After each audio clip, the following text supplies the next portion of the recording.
everyone, my name is Patricia Duffy. I am the founder and editor of Gymnastics Now.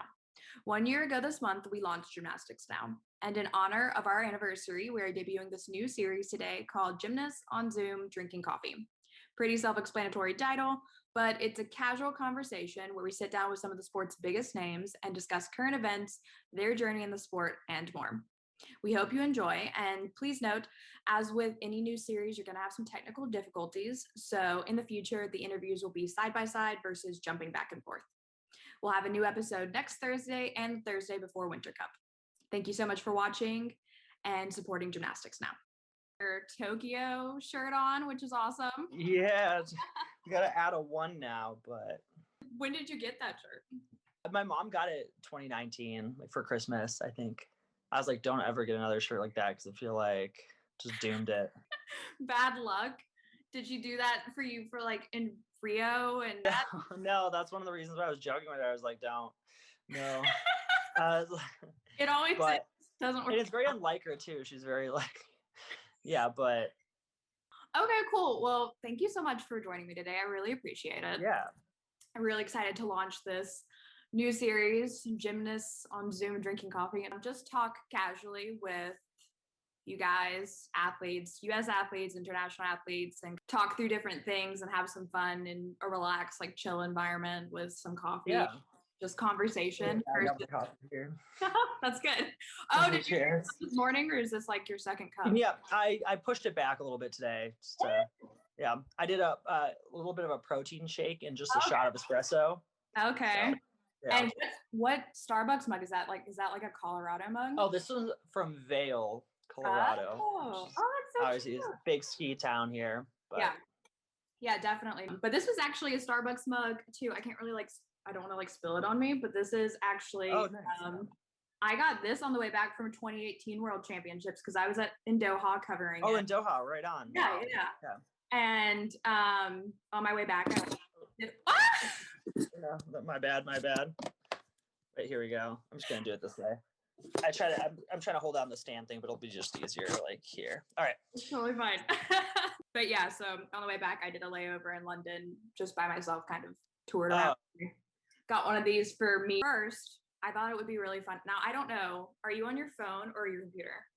I'm on my phone. Okay. Actually. Yeah, that's cool. Do you know how to change your Zoom background? Can you do that on there? I just watched today that cat one. Did you see the thing oh going around? So now I'm like, okay, let's see. More virtual background. Okay. Yeah, let's see. Okay, that's what we're doing. We're gonna do some virtual backgrounds because that's way more fun than just our boring backgrounds. Yeah, I have some cool like mountain. Oh yeah, you could do that. That'd be really cool. Let's see what that brings up here.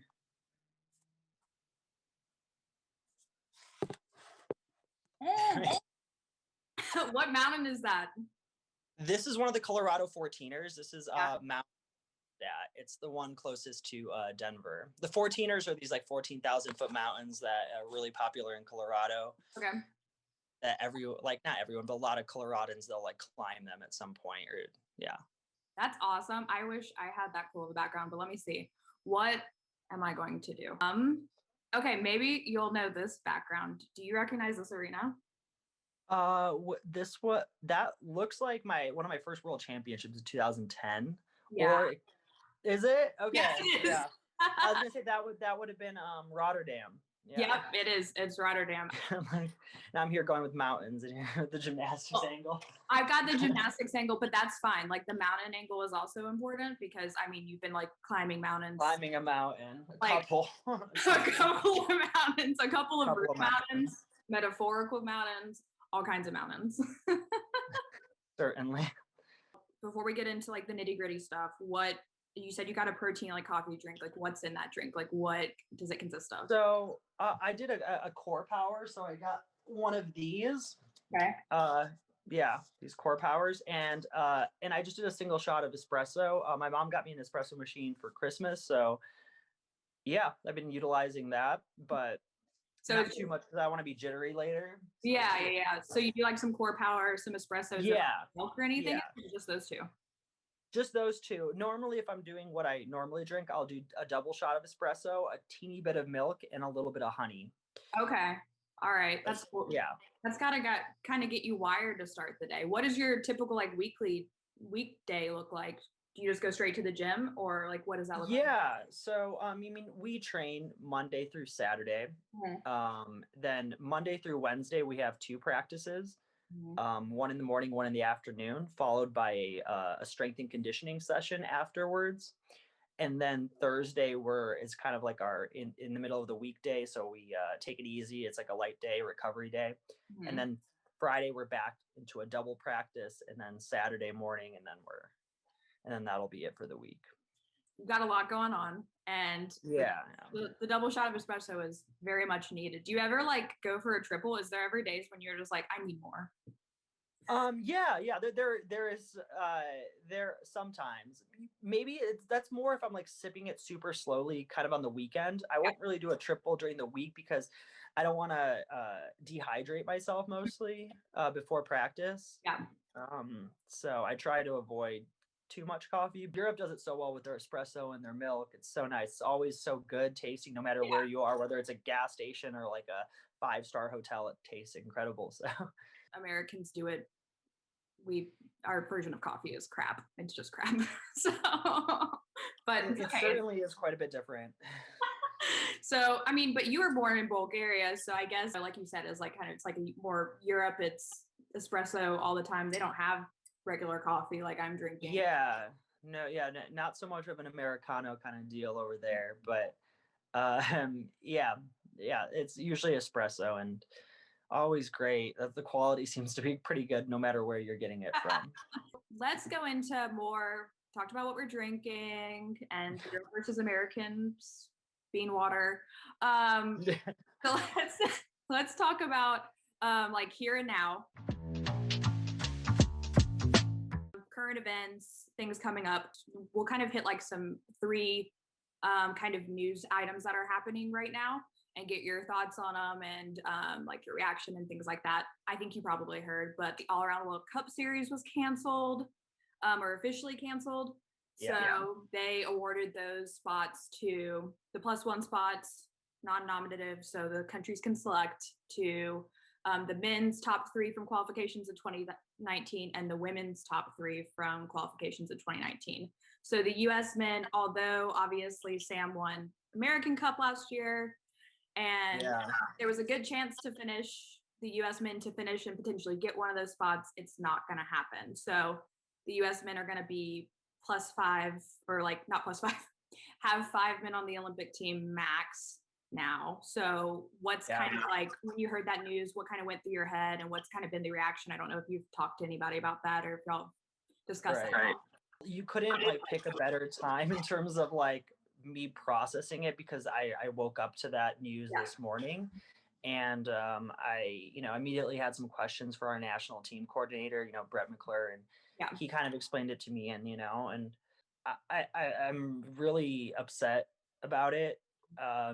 It's very hard to process that okay, now there's one less opportunity. And even the 5th spot is not guaranteed because continentals right now are kind of up in the air, and so it's just at the same I'm upset about it, but there's nothing I can really do at this point. So I've had to learn this lesson multiple times throughout my career, is that you just have to roll with the punches and see what happens, because anything can happen and anything is possible. Things can change. I mean, even the Olympics themselves are not guaranteed, as we know, because of what's going on. And it's very tough though. You're like, wait, what am I doing here? Like, what, I have to like keep training like at the highest level, but then I keep hearing this like news that kind of just is like a punch to the gut every time. But you still have to find it in yourself, because I've learned it so many times. It's like the hand that you're dealt. You gotta make the most of it and keep fighting to the bitter end. It's cliche. And those punches just seem to come like, I mean, I think that they're, I guess compared to about this time last year, they're coming like a little bit less I feel like, I guess we kind of get, Yeah. I'm sure as athletes, like obviously if the Olympics were to like just be axed and canceled altogether, like that's going to be the most devastating blow. But like, as far as, the Olympics getting postponed last year and seasons getting axed and like just everything stopping after that, I guess, does it like become just like kind of more numb and you're just like starting to get used to it and dealing with it? Or does it never get easier? You would think so after all this time that like would just keep getting easier to deal with it, but honestly, it at least for me, it does not get easier. I mean, it's your dream. Uh, It's it's your something. yeah, you work so your whole life for this opportunity, and you know, you're like, why does this have to happen this quad? But then you also have to step back and realize that sports and athletics aren't a life and death issue, Yeah. and this pandemic really is that for thousands of people, Yeah. so hundreds of thousands. So you always have to keep that in perspective, is that there is a bigger thing going on than Yeah. sports. So Stay positive. That's probably the most important thing. You seem like a pretty positive person. So I've been tested, but I'm wearing your trying. Tokyo 2020 shirt, that seems pretty positive. Yeah. um, okay, so let's go on to the next one. I'm sure you probably have some thoughts on this one. So Flow Sports USAG deal, streaming deal for the next 5 years, but that's been a really like hot button topic in the gymnastics world as of late, as far as making the sport more accessible, and especially for men's gymnastics, it's struggling to survive, especially NCAA in the United States. And it's certainly not that it directly impacts viewing NCAA or anything like that, but it just kind of puts a barrier. Some people are saying between viewers or potential fans and the sport itself. And one of the things that I saw somebody tweet about earlier today, and it's common knowledge that the first day of Winter Cup, which you will be at Winter Cup, correct? Yep. Okay.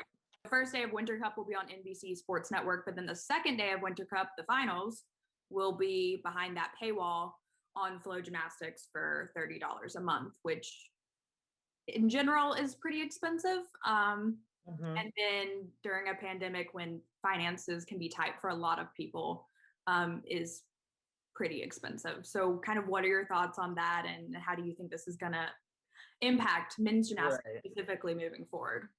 I'll start with saying that any coverage, any platform is a welcome platform. Just because, as you've said, men's gymnastics just does not get the attention that I believe that it deserves in the U.S. But on the other hand, I don't understand why we wouldn't be able to broadcast this on NBC in conjunction with another platform. Um, I would also hope that even if people can't watch some of that live because of the subscription cost, that they will eventually make some of those videos public. Yeah. It's not the same as watching it live, but I think they should be accessible. I think that USAG still does the YouTube videos that they normally put up after routines. That's always been a big thing that fans have liked. Yeah. I think it's important just for transparency, and so people can get an idea of like, what's going on, and people can watch these routines and post them and stuff. So I think it's a little bit unfortunate that that NBC won't pick up both days of this national championship, because men's gymnastics just doesn't get the attention. Like you were saying, it's unclear at this point if USAG is going to post these videos on YouTube, like event videos, like they usually do really well with, posting everyone. Like I can go through and find your performances from day 1, day 2, podium training, stuff like that on YouTube, no problem. And usually they live stream it for free as well for people who might not be familiar with it. I also know that they're going to be putting Winter Cup podium training behind the paywall. So that's even like something where it's just like, it's a training session where it's very casual, and it's mega fans, or even just like casual fans who just want to tune in and don't have anything to watch, like tune in and be like, hey, like I want to watch Eddie training.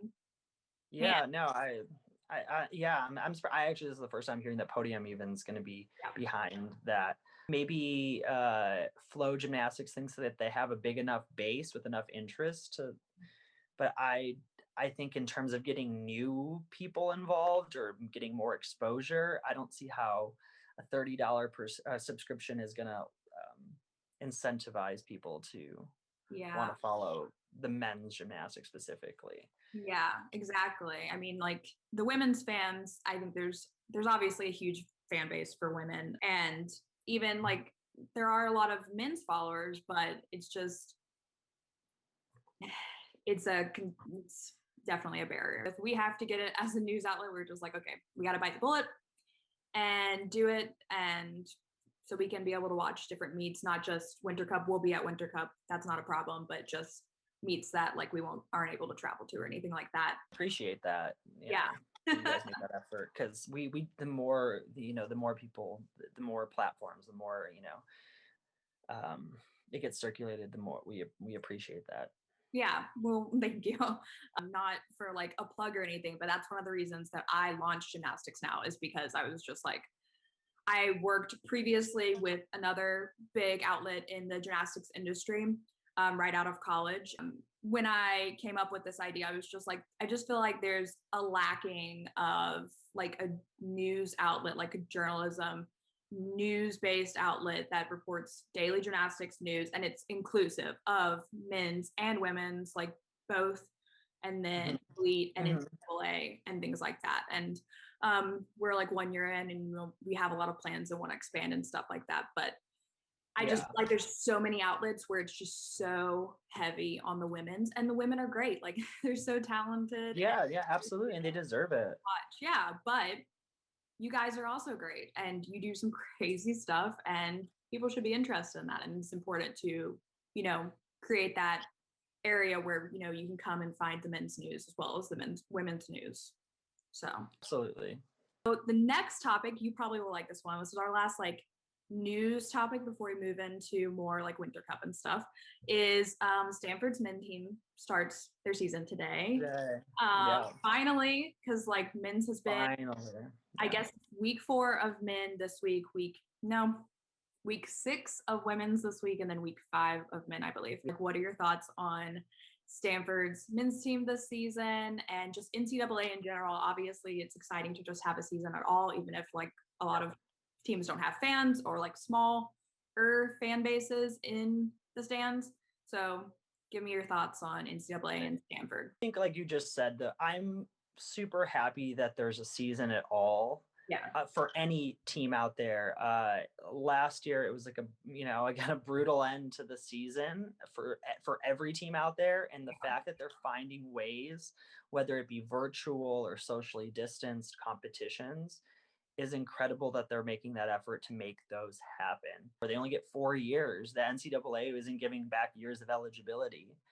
So they only have 4 years. So I'm glad that they can have some sort of semblance of a season. And with Stanford, I was very worried in the beginning, because I kept like being like, where's their schedule for the season? It's like it's nowhere to be found. I found out that Santa Clara County, where Stanford is, was just very, very restrictive with any sort of indoor training activities. And so it was what it was. But now I'm glad that they're able to start today. And I think Stanford's team is so strong and so such like unique gymnastics a lot of the time, and I really love watching that. And they've been getting better and better, and they've been getting top recruits, and I'm so excited for them and to see what they can bring to the competition floor this year. Brody Malone, Stanford standout right now, and he's on the national team, I believe, right now. But he's opted out of this season, and a couple other guys have opted out. I'm sure that's a hard decision for those guys to be like, I'm gonna sit this one out this season. Brody, I'm sure, has the Olympics on his mind. And then over in Minnesota, obviously Shane is in Colorado training with you guys, and he has decided not to join the team right now. Unclear if he's going to join the team at all this season while he pursues his Olympic dream. Do you have any insider thoughts on like this decision that these guys are having to make that I'm sure they didn't think they were going to have to make? I can't really speak for Brody or the other seniors. But I understand though that training has been so segmented, and part of like the experience is training with your team in the preseason and being together and kind of developing a camaraderie, and that just wasn't really possible. And I feel like he didn't even know, I'd imagine, if season was going to even happen at all, and so he really couldn't put aside his like collegiate aspirations and potentially risk his Olympic aspirations. So I think he knows like this might be, who knows, maybe his last go around for the Olympics. Probably not, but it, it's just when there's so much uncertainty about the season, I think you can only focus on like, okay, I know like supposedly the Olympics is going to happen, so I got to like be focused in on that while I'm this talented, this able, this much potential. And I know for Shane, it's still not totally out of the question. He might still be able to travel back for a couple of competitions. I know he's hoping to do that because for them, there's even more gravity behind it because obviously they're getting cut after this year. So I couldn't even imagine being in his shoes or either of their shoes for that matter.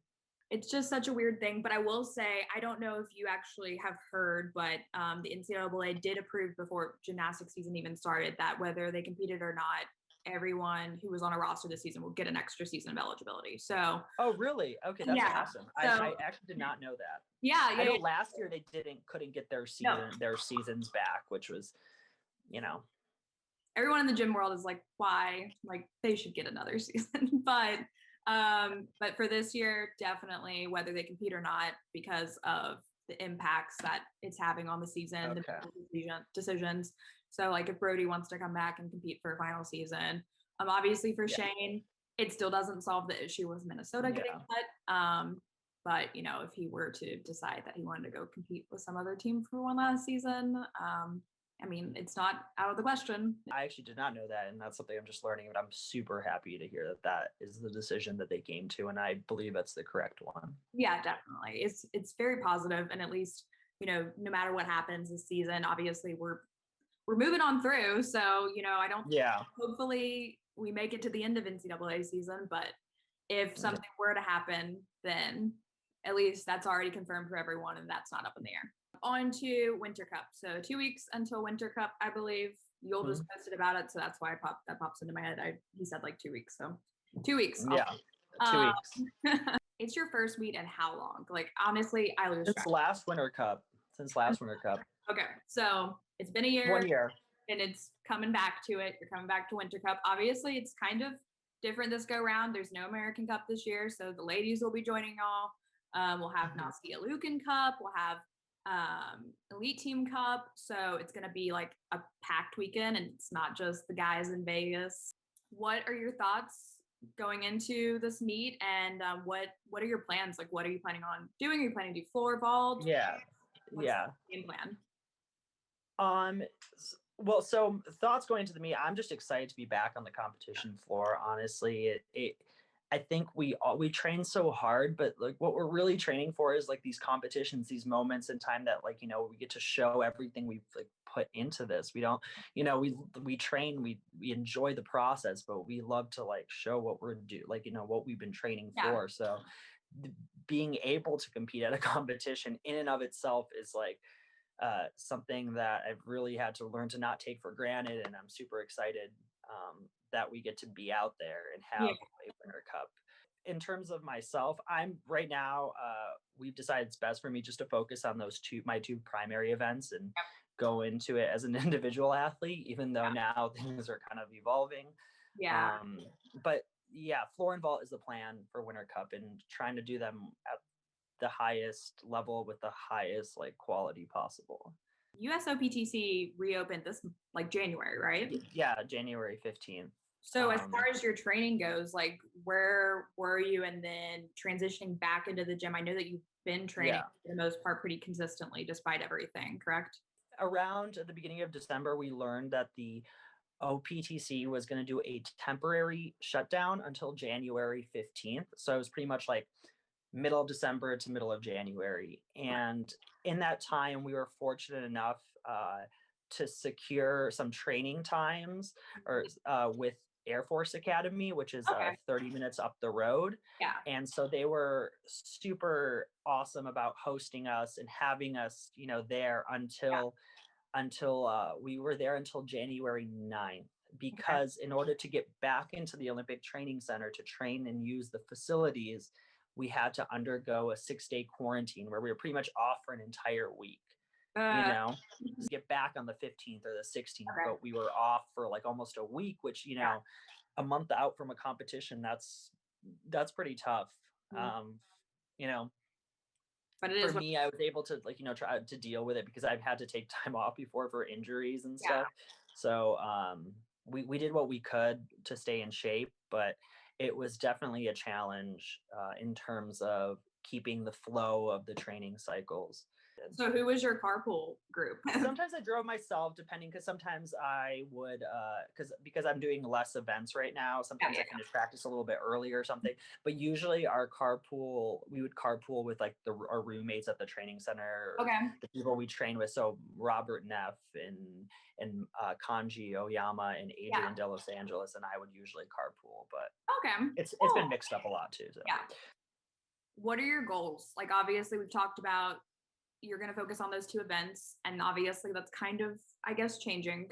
But for this event, what are your goals? And then after Winter Cup, since it's only 2 weeks away, what do you think? Are you thinking you're going to have to start, because of the recent development with the Olympic spots and stuff? Are you going to have to start looking at the other events, or are you going to try to still specialize? My goals for Winter Cup are just to hit my routines the way I do in training at the highest level, to show that these are internationally competitive routines. But there's no really, besides that, no other goals. I just want to hit my routines and do what I do, and if I reach my potential, then the results should be good.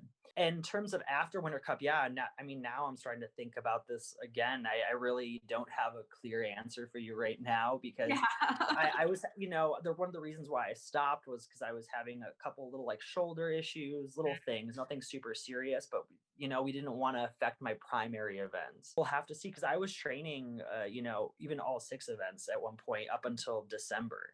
Wow. Yeah. And so we'll have to see, after Winter Cup, how my body feels. But a lot is up in the air. So primary goal, though, I'll have to add this, is to make the national team, to be on the national team. That's step 1, and from there we can move forward. I wish there were some competitions to go to. Normally, that if you had asked me this question in any other year, I'd be like, well, I'd make the national team and get some international assignments, but that does not seem like it's going to be the case. Not happening. National team is obviously the first step on the road to Tokyo, the new road to Tokyo, and kind of checking that box and then taking it day by day. I'm sure that's kind of the mindset for you guys right now, is just I can't control anything else that's happening, so I'm just gonna stay focused and hit this one goal and then just keep going. And exactly. I think in this instance you have to be nearsighted. If you start thinking about all the things, that the possibilities or scenarios or the lack of opportunities, then it's overwhelming. It's you can only deal with this one thing, and you can't control what's going to happen in 4 or 5 months down the line. Ultimately, you have been showing off some really fun, crazy stuff on Instagram. We're talking floor, vault, obviously, are your specialties. So are we going to see any of that transition to the competition floor, or what's the plan? I have a lot of upgrades, and a lot of them are ready to go. And for Winter Cup, we're just going to go with probably my standard routines. I might upgrade my vault. We'll see. We've come to learn that in Winter Cup, what matters most is hitting routines. Hitting clean routines, with still, for me, it's very important that I have a high level of difficulty, but it's more important to hit the routines. And it's the first competition out in a year, so we're going to go with my routines pretty much from last year, Okay. but we have like upgrades that need to be in there for, you know, the later competitions. Also, it also depends a little bit on the equipment. Sometimes there's a lot of variation. You go on a speed floor and you can do all this like crazy tumbling, but because in the US we use AI, we're stuck with AI, and so it's a little bit, it presents a little bit of a challenge. So you got to be like a little more careful with what you're doing, because it's just sometimes I think it's physically impossible on these floors. The Seno floor, the Spieth floor is incredible. The Gym Nova floor is incredible. All these floors are awesome, but you know, Doha was AI essentially. It's Taishin is like a parent company of AI. They make the same product, and it's not that I know AI is trying to do their best, and they're constantly asking for our feedback and coming out with new models. But at the end of the day, like, it is what it is. Like there's just floors that are better, and I think it's a little strange that we don't put our athletes through the trial process on the equipment that they're going to compete on. You know, you can stick all your passes on an AI floor, but then you go on something super bouncy and it's like harder to control, or it's, you know, like, oh, now out of bounds. Yeah, out of bounds. Yeah. I just wish I could be doing some of those like crazy hard skills that I can do. Like, but let's move into Throwback Thursday. I have pulled up some throwback routines that I found in the depths of YouTube. Ooh, okay. But I'll try to describe it to you before we watch, and then just kind of get like your reaction. And like, I mean, it's kind of cool, I guess, to like look back and see how far you've come, and also just see like a blast from the past. So the first one that I found is, so this is you at the New York State Vault Championships in 2009. Okay, so you're really throwing it back. Yeah, like really showing my age here. Oh my gosh, that additional 8-inch there.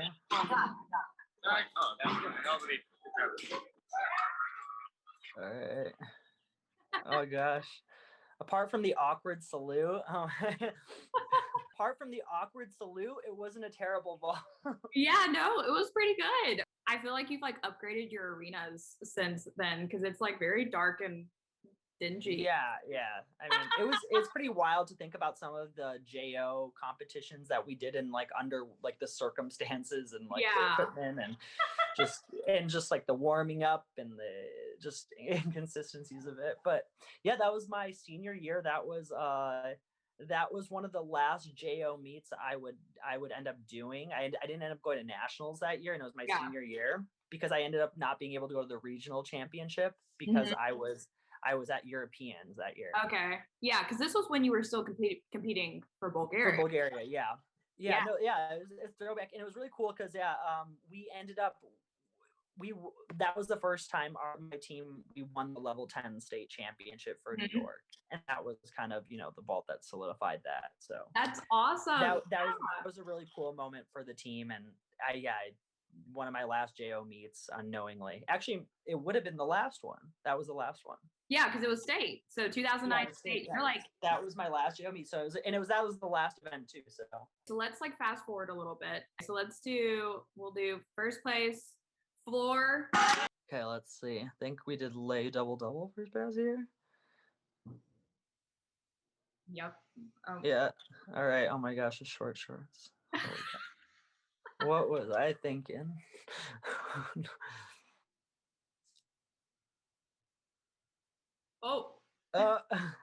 Just covering up that landing. Front full hitch kick. Woof. I love the hitch. Killing the transition game here. Yeah. This, I believe I was supposed to do a 2.5 double full, but I ended up doing a Rudy from what I remember. Yeah. That probably wasn't my best routine. Another hitch kick. There we go. We've definitely refined these a little bit since double Arabian, a little different. I love the double Arabian, not like straight from the corner. But ooh, here we go with this little too high of a press. Okay, not the worst.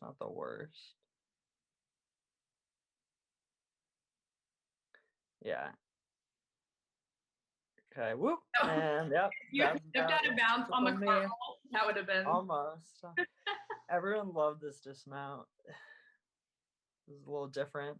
Yeah, that is a lot of fun. Whip to, was that a triple? Yeah. Whip triple full, yeah. That was kind of my signature in college. Let's go back to 2017 Worlds. Yep, 4 It qualifications. was a good routine. It was a solid routine. Not the best I could do, but it was a good routine. Okay, so let's see. The arena here was pretty dark. Dark. Yeah. Yeah. First pass was good. A little wobble. That was still the double, correct? This is the routine you're gonna see at Winter Cup. Winter Cup. Yeah. A little bobble there, but the floor was so bouncy. Yeah. Pretty good. Nice. A little hop forward. I love that transition to the press. Yep, I'll be doing this. Yeah, this is the routine I'll be doing. A good little preview.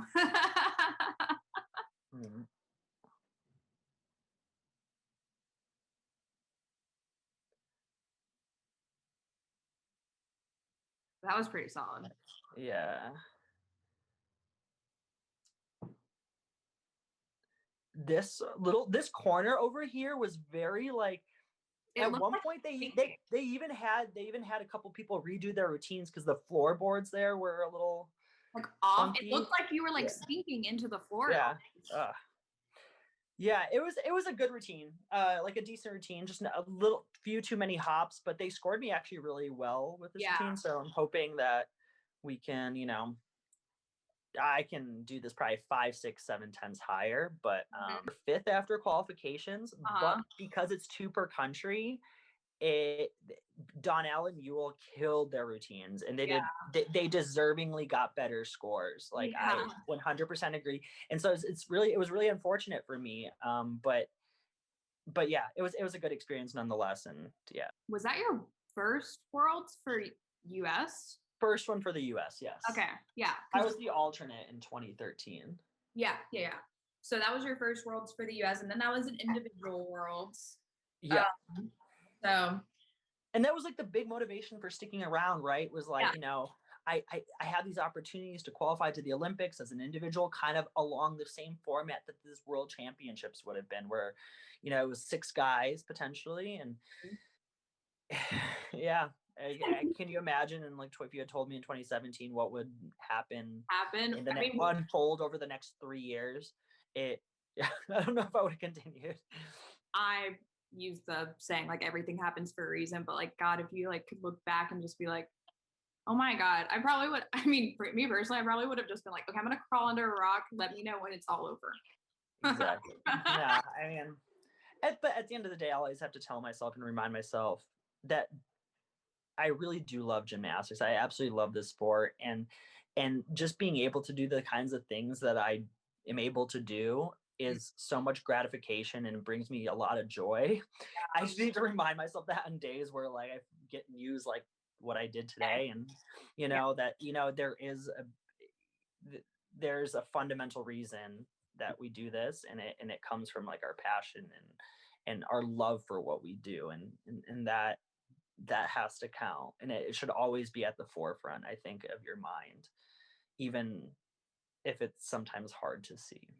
Looking back at those routines, like 2009, and then I think it was 2010, and then, more recently, like, does that kind of like, even though all things considered, all the events of the past year or so, all things considered, I mean, does it still like kind of inspire you and think like, look how far I've come? Absolutely. I mean, I think, I look back on those routines. I always think I'm like, oh, simpler times for sure. But I feel like now in some ways I'm even better gymnast. I'm like, I was pretty decent then. I'm like, I've worked. I feel like I it's probably terrible to say, but I work so much harder now than I did back then. I wish I could, tell that younger kid like grind a little bit harder, a little bit more, because it only gets more challenging. But I've always told myself I'm only going to stay in this sport if I can stay at like the highest international level. If I can still do those skills and compete those routines, then it's worth it, to stick around with it. And so I mean, it's a good segue. Obviously, like it's a big year ahead and there's a lot of things to think about, but you are 30, and it would be I would be remiss to not ask, is this, I'm not asking Yeah. for a retirement announcement, but like, Yeah. this kind of the last year, is it like, Tokyo or bust, or you just like, if those world championships that are also going to happen? Yeah, it's so like the individual worlds after the Olympics is definitely, a possibility, but it depends on the body, how everything's going. I really planned, I always wanted to be done before I was 30, and that would have been perfect last year, Yeah. 29, I'm done. 29, I'm done, I could say, but we'll see, I guess. As of now, I do kind of plan on finishing this year. That was definitely but things have changed so much, and everything is like, but I think I most likely, I mean, I'm still able to do like the gymnastics I can do. I feel like I'm still finding ways to get better, so I'm like, wow, I feel like I'm sort of defying what I would have ever thought is possible. But at the same time, I do know like I'm getting up there, so I need to, I work, so hard to stay healthy and stay fit and like make sure I'm doing rehab and all this stuff. But we'll just have to see how it all goes down. But it'd be such a bitter way to end if like these individual spots got canceled, and like I just can't. Yeah, I mean, there's a lot of up in the air, but it's just like you don't want to go. You want to go out, the best way possible. Mhm. And I mean, also there's always the other consideration that no matter what's going on right now, it's hard to believe that 3 years from now, Paris, there's an Olympics, and it's one less year since the Olympics were postponed. So you never know. Maybe you take a little break. Yeah. It's like my body's still there. I mean, Yeah. why? Yeah, and I mean, yeah, I can't even think about it right now, but I guess you never say never. Never say never. Obviously, I mean, like that's what everybody is just like. That's the conversation around Simone too, where they're just like, it's only 3 years, Simone. Like, why not? But then it's just like, also, she's. Yeah. I'm sure, like you are. She's just like, y'all don't know how my body feels, okay? And my body, I don't know if it's gonna put up with that for that long. Well, I feel with Simone, she could probably take out half of her difficulty and still be incredibly competitive. So I feel like she might have an easier time of it than me, but I understand like the body. I'm calling this the shot of espresso. This is going to be our lightning round. So I have a list of questions, and you just give me first answer that comes to mind. Okay, let's do it. All right. So something you're watching or reading right now. Bridgerton. Favorite way to relax. Oh, this is gonna sound counterintuitive, but hiking, being out in nature. Yeah. You're the hiking guy, the one who's just summiting all the mountains in gymnastics. Yeah. Current gymnasts who inspire you. So people that are competing right now. Kazuki Minami from Japan, Jim Kazuki, also known on Instagram. So I just watch his gymnastics. I'm absolutely, incredible. Like it's incredible. Wild. Something surprising about you or a hidden talent? I guess the surprising thing is that I was born in Bulgaria. Not a lot of people know that. Hidden talent, I don't know, climbing mountains maybe. If people don't follow you on Instagram, they wouldn't know that, because I mean, you obviously post these beautiful pictures. You speak Bulgarian, don't you? I speak Bulgarian, yeah. Could you say like, hello, my name is, I don't know, Eddie Penev, and am I pronouncing it right? Eddie Penev. Yeah. I've gotten all sorts of variations, don't worry. But it would be Zdrasti, imето ми е Eddie. Oh, okay. That's awesome. Sounds like very, I guess, like a lot of European languages are like kind of throaty, like yes. Yeah. It's like it's Cyrillic based, so it's like a lot of like Russian undertow, like Cyrillic alphabet. Yeah. So it's a little bit more Russian-y, I guess some people describe it. Do you think it'd be easy to learn Russian, or do you know any Russian? I can actually read the Russian characters. I don't necessarily know the language though, because the alphabet's pretty much the same, with the exception of one or two like letters. It's very similar. So if you had a walk-up song, what would it be? So in Germany, we have like when we do the Bundesliga, we have like a song that they play, and I play this like they play the song before you start and after you finish. and it's just like this house music. It's very upbeat. The artist he's a French artist, Belgian artist, Stromae. Yeah. Really, really good, like upbeat music. Something positive. Yeah. And I'm having like throwbacks to like Worlds in Doha when it was just like, and this happens at all Worlds where it's just like rotate. Yeah, exactly. So let's move on to fan questions. So we got a few right here that I've pulled aside. So what is your favorite color? My favorite color is green. Green. I love green. I love like a hunter emerald green. Mm-hmm. Those kind of ones. How long have you been practicing gymnastics? Too long. No, like 25 years. 25 years. A long time. Yeah, long time. Long time. What are your goals for this season? I mean, my ultimate goal, first and foremost, I just want to be healthy and finish off the season super strong. But my goal is I really want to go to the Olympics as one of the individual athletes. After countless injuries, what keeps you going? After each injury, I think you learn how much you really love what you're doing and how much you don't want it to end that way. And, you always think like, I would rather quit when I'm 100% back. And I said, you know what, I don't have the passion anymore. I don't have, the drive. But after coming back each time, I realized I'm like, wow, I can still do this. Like I can still and it makes me want it just a little bit more. Be like, no, I can still do this. It doesn't have to end this way. Yeah. Where it's just like, you don't want to end on a note. And obviously, even if it did, if I couldn't come back from these injuries and I just realized I just can't do the same stuff, then I wouldn't do it. But the fact that like my team of therapists and everybody who supports me has been able to bring me back to that level each time makes me think like, you can still do it, push through it. How has being an LGBTQ plus athlete influenced your gymnastics?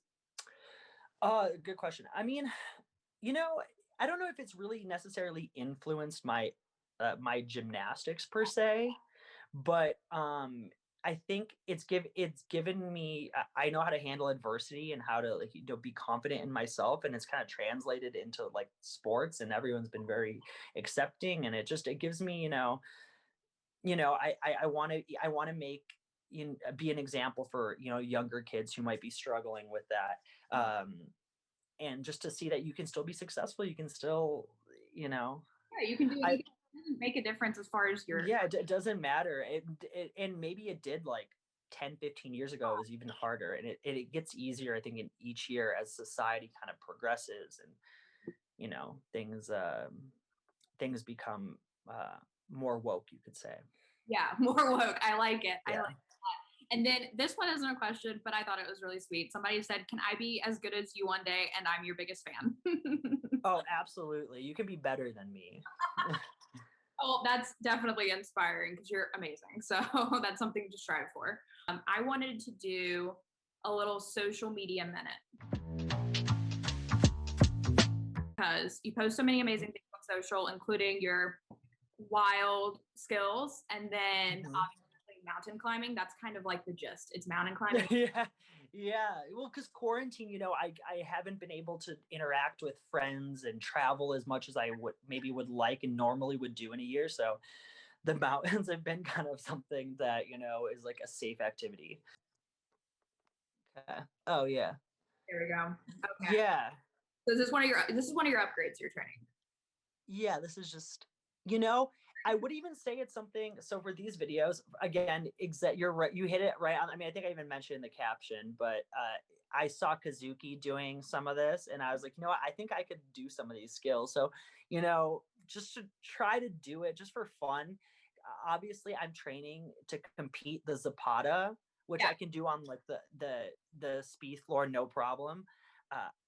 But here I look at doing some of this skill, like adding a half twist or stretching it out, making it a little bit more difficult on like the soft surface. So then when psychologically, when you go for only a tucked 1.5, half in full Zapata, it just becomes psychologically a little bit easier. You're like, oh, well, I'm just training this harder thing. It should be no problem.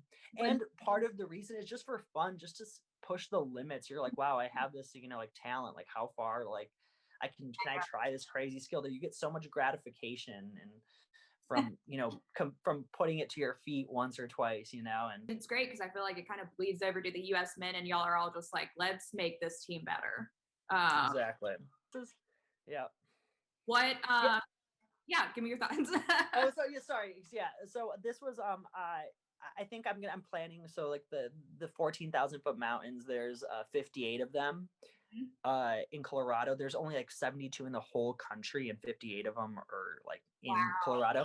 So I think I'm planning on finishing them all. I've already done 22. So in order to finish like by the end of the year, I need to do some in the winter. So these are all some of the what would be considered easier mountains in the summer that are like just low difficulty, but in the winter they become incredibly difficult. This is like a series of 4 different mountains that I've done between December and January, but it's beautiful. It's kind of brutal in some of the videos, like the weather. You have to be very careful and very methodical about how you do it, but yeah, I love it. It's been so cool. People think I'm crazy. Like, how are you doing gymnastics and this? But it honestly is I think it helps me a lot. Like the cross training, like just the cardio and just, You can do this and cross train it with gymnastics. You can do anything. Yeah, this is at Air Force Academy. Again, this is just for fun. Yeah. It's conceivable that maybe one day on a speed floor, I'd probably do this. Mm-hmm. This is something I've never really, the first person I ever saw do this, not with a double full, but with just a front full, was Dominic Cunningham. Yeah. And so I tried to do this just to see if it was possible, because it's an F2 and a D. Mm-hmm. It's like, this is like, I feel like I'm almost on Kazuki's level. So it's, a double with a half twist, which is an F to a double front full. Mm-hmm. And also this would be a pass that if I were to continue gymnastics, it would be would have connection value, because under the new code that'll start after this year, you have to do the only way you get connection on floor is by doing a double flipping skill to another skill. It can't be 2 twisting skills. Okay. Which is a huge change, going forward. Not saying that I'll be continuing, but it's something to think about. I think, it's a new direction for floor for sure. And I think it'll change a lot of what you see. That's why you see Kazuki doing so many like double layout, punch, double Arabian. There's something nuts that like you just couldn't even imagine. It's just so weird because like obviously we're going to be on the current code or last quad. Who knows? It's not even a quad anymore. Whatever this is code through, I think it is going to continue through this group of world championships, and then I believe the new start. Yeah. So you got to like plan for the future, but also stay in with what's going on right now. Last main topic that I wanted to talk to you about is just like life at the USOPTC, especially with everything considered. We all are at the USOPTC. You've been there for a while. How long have you been at it? Yeah, 5 years. Now going on to 6. Yeah. And you live there full time, correct? Yeah, not currently. We're staying in an Airbnb because of the closure. Okay. But yeah, I live there. Okay, so are you living?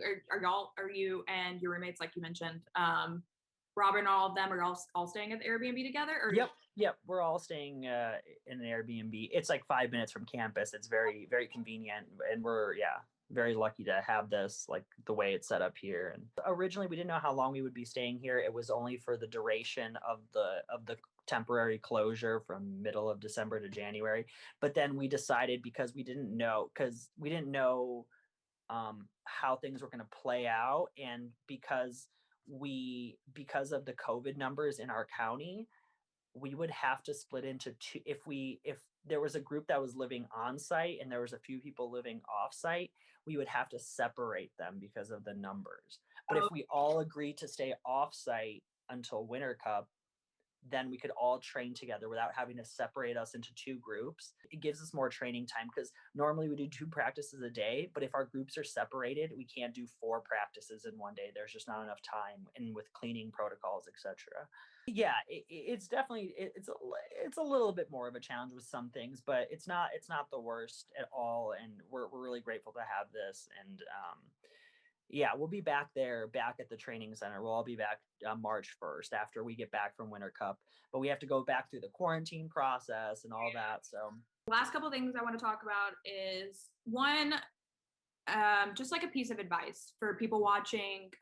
Obviously, like we have a lot of gymnasts that follow us and read our stuff, and like younger gymnasts who are coming up through the ranks, from somebody who like looks up to you. I mean, what kind of advice would you give to just people in general, but these gymnasts that want to be where you're at one day? One of the defining characteristics of my career has been the adversities that I've had to deal with in terms of injuries. I I I've been told that, this might be the end of my career. This is like, you tear your ACL, for instance, and you might never be able to be as good or as powerful or as strong as you were. So, sorry, are you? This is. I'm still here. Yeah, it just. Yeah. I was just getting a call. It was really weird. Yeah, no, like I was saying, adversity and like injuries and just to never, and it sounds cliche, but to never give up. If you're passionate about something, don't let anyone ever tell you you can't do it. You can't get back from an injury. You can't, and you should understand that every time you come back from something or every time you overcome the odds, you become so much stronger as a person, and your love for what you're doing just increases a little bit more. So you've hit your limit. It's like, no, it's not. Even if you think, even if everyone's telling you, even if it feels like in the moment you're like, this is it, I will never, like, I went from doing crazy gymnastics to I'm learning how to walk again, and you're going to hit those low points, but you got to understand that you'll get so much more out of it if you like just push it through the end. Even if you don't get back to the level that you were, just to like overcome like that barrier is going to do so much for you as a person and for your character, and you'll be able to apply that throughout your life. So never give up, no matter what hand you're dealt. I'm calling this the final sip, even though I've been out of coffee for a hot minute. Yeah, likewise. I'm going to end this on like a good news, positive note. Obviously, like I think overall we've had a great conversation, but what, like when you're scrolling through social media or any good news that's happened to you lately, have you seen anything that's just like kind of like warmed your heart, or have you had a moment with somebody, or just like a positive note or good news moment to end it on? I've gotten so many just positive like messages of encouragement in the recent ever since quarantine started. Just like so many people just appreciating that we're still working through it, still going for our goals. That, oh, my son is it watches, just stuff like that. It's happened even more. I think maybe people have a little bit more time on their hands to like reach out and do those kind of things. Yeah. And it's just like, and yeah, it's just the joy I get from seeing people still like doing Olympic sports at this time, still doing gymnastics, still like pushing the envelope, and people supporting what I'm doing. And yeah, I think everyone's maybe even gotten a little bit closer in terms of like the athletes, because everyone feels so fortunate that they're able to still continue. Yeah, and I feel like it's probably reassuring as well, just like when you're sitting there and all these things are happening and you're getting these messages of encouragement and talking with your teammates. It's like, and from you guys too, and from all like the gymnastics like the fan sites and like the accounts, that we appreciate it so much, because we really we really take it to heart. It has been great talking with you, Eddie. I really appreciate you taking the time. Yeah, thank you.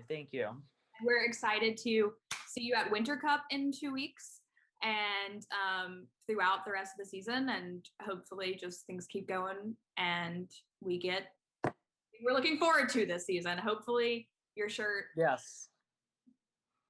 Yeah. Here's hoping.